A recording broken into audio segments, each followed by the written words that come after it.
Hello everyone, welcome back to Too Sweet MTG and welcome to another Commander Deck Tech. We're in March of the Machine season and we have a fun one for you today. We're going to be looking at Goro and Satoru.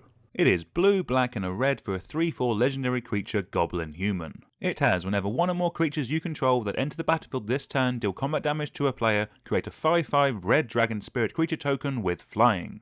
As well as pay 1 generic and a red, and creatures you control gain haste until end of turn. Ninjas is always a ton of fun in Commander and is one of my favourite tribes to play with. How they generally work is that we swing through with a cheap evasive creature, then use the ninjutsu ability to swap the cheap creature out with a ninja. The ninja generally hits for more damage and has a cool effect. What's nice about Goro and Satoru is that this does work with that ninjutsu ability, as us ninjutsuing in a creature puts a creature into play just as it's about to deal combat damage to a player, so it will trigger and make us a 5/5 flyer. We've seen a number of Dimir commanders over the years for a ninja deck. What the red with Goro and Satoru gives us is a whole new section of cool effects, like a plethora of really cool creatures, and most importantly spells that give us extra combat steps. The ability to give our creatures haste as well will be really strong, as it'll play into that first ability, as if we play a creature and it attacks with haste, it will be a creature that enters the battlefield this turn, dealing combat damage, so again it'll trigger and make us a 5/5 flyer.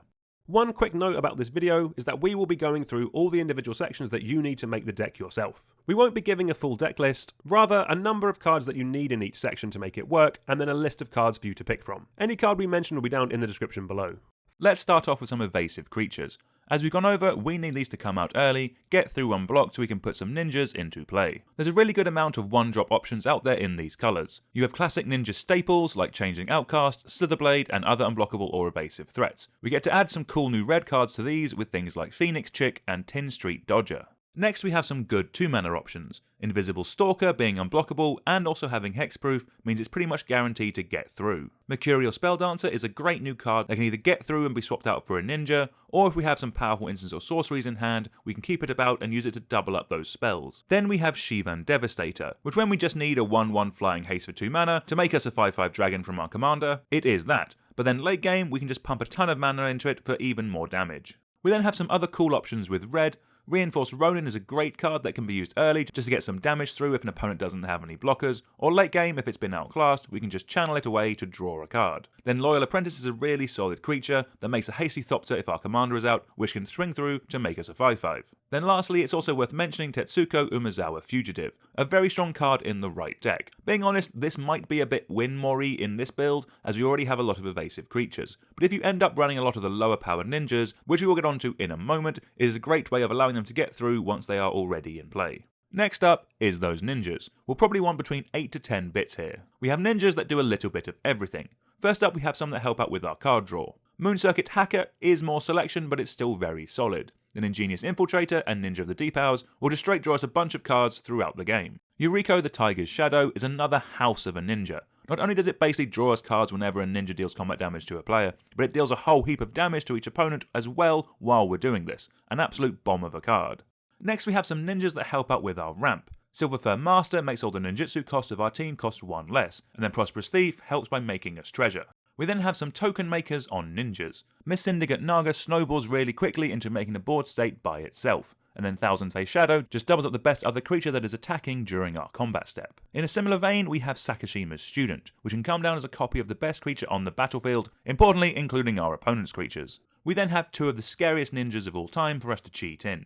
Fallen Shinobi letting us play the top 2 cards of a player's library when it connects without paying mana for them is truly nuts. And then Silent Blade Ione lets you cast for free the best spell in a player's hand. These are 2 ninjas our opponents will never want to see coming. Okay, we have our evasive creatures, we have our ninjas, next up is some extra combat steps. This will really help us pump up that dragon token making that we're going to be doing with our commander, while also piling on the damage that we're going to be dealing to each of our opponents. First up we have Karlach, Fury of Avernus and Hexplate Wallbreaker, both really solid cards that give us extra combat steps, all very good and all very solid. Combat Celebrant is another extra turn card, but in this deck it has the potential to be really good, as if we can exert it and get it through unblocked, we can bounce it back to our hand with a ninja to just replay it again. With some of the haste specs that we'll be running in this deck, this could basically be attacking every turn. Then we have some real utility with Zariel, Archduke of Avernus. We really like the +1 in this deck, just buffing up some creatures and importantly giving everything haste will be really nice. Then if we do get to the -6, which really isn't that hard, we get an emblem for the rest of the game, giving us a bonus combat step.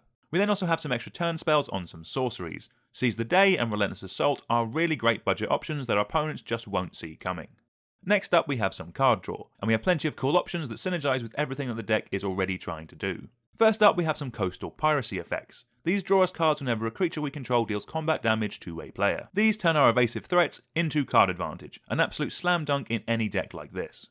We then have Gix, Yawgmoth Praetor. This is a similar thing to the coastal piracy effects, but does it for every player, which is fine because we will still come out ahead, and then it also lets us weaponize the large amount of cards that we'll be drawing to pitch some of the cards in our hand to start stealing things from our opponent's decks. Then we have Grazilax, Ithalid's Scholar. This will only ever draw us one card a turn, but it also has the really nice ability of letting us return a blocked creature to our hand. Importantly, like a ninja for example, if we're ever struggling to get it through, meaning we can just ninjutsu it in all over again.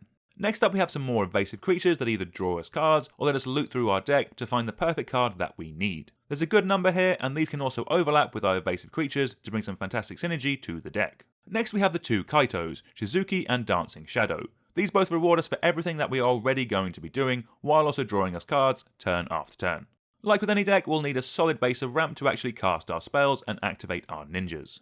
First up we have some cards that reward us for actually swinging through, with things like Professional Facebreaker and Grim Hireling, both making us some lovely treasure. Then in any deck not running green, we also have a solid package of Mana Rocks. This would be a fairly colour intensive deck, so outside of Sol Ring I would really want to make sure that they make colours of mana. For some 3-drop ramp, we have Dragon's Horde. It fixes all 3 of our colours, and then when we make a dragon with our commander, it gets a counter, which we can then turn into some card advantage. Then you also have Cursed Mirror, a fine red mana rock that can come into play as the best creature on the board, with importantly haste, so it can swing through and help trigger our commander. Then we have our interaction section. Like with most decks, you want at least 8 bits here, and then you go up from there the more competitive you think your playgroup is. Starting with some more ninjas, we have Dokuchu's Silencer and Throat Slitter. Some great ninja cards that can also take out a creature. Fantastic at adding some more synergy to the deck. Then we just have the best grixis bits of instant speed interaction out there. I generally either go for cheap efficient cards like Terminate, or slightly more expensive ones that also answer a wider range of threats like Bedevil and Chaos Warp. We also have plenty of board wipes in these colours. We have the tried and true Damnation, we have the synergistic in leaving our dragons behind, Crux of Fate, or the budget but still damn good, Blasphemous Act. Next up is a little bit of protection. Always important in any deck that's trying to build a wider board state with a number of key creatures. To protect those creatures we have some more evasive threats with Siren Stormtamer and the backside of Malevolent Hermit. We then have some cheap counter magic. Here I would focus on ones that stop the things that will ruin our day, such as targeted removal and board wipes. For those things, an offer you can't refuse and negate are absolutely perfect. I've also put Cunning Evasion in the protection section as it does offer us a form of protection, but this time from our opponent's blockers. This is a similar effect to Grazilax that we mentioned earlier, by returning a ninja to our hand just so we can ninjutsu it back in. Let's move on to some dedicated ways of winning the game now. First up we have Kolaghan the Storm's Fury and Terror of the Peaks. This deck does have a sneaky dragon sub-theme, and the buff from Kolaghan and the deal damage effect of Terror of the Peaks will be really solid. Then we have Blade of Cells. I'll be honest, this just does really stupid things in Commander. We're bound to have some cool things to put it on to double up, all while getting through for some more damage. The Myriad will also count as a creature that is coming to play this turn, so it will trigger our commander. Next we have Ardos, Cobbler of War, and Ogre Battle Driver. These give every creature we play haste and +2/+0, perfect for just continually piling on the damage our opponents are taking.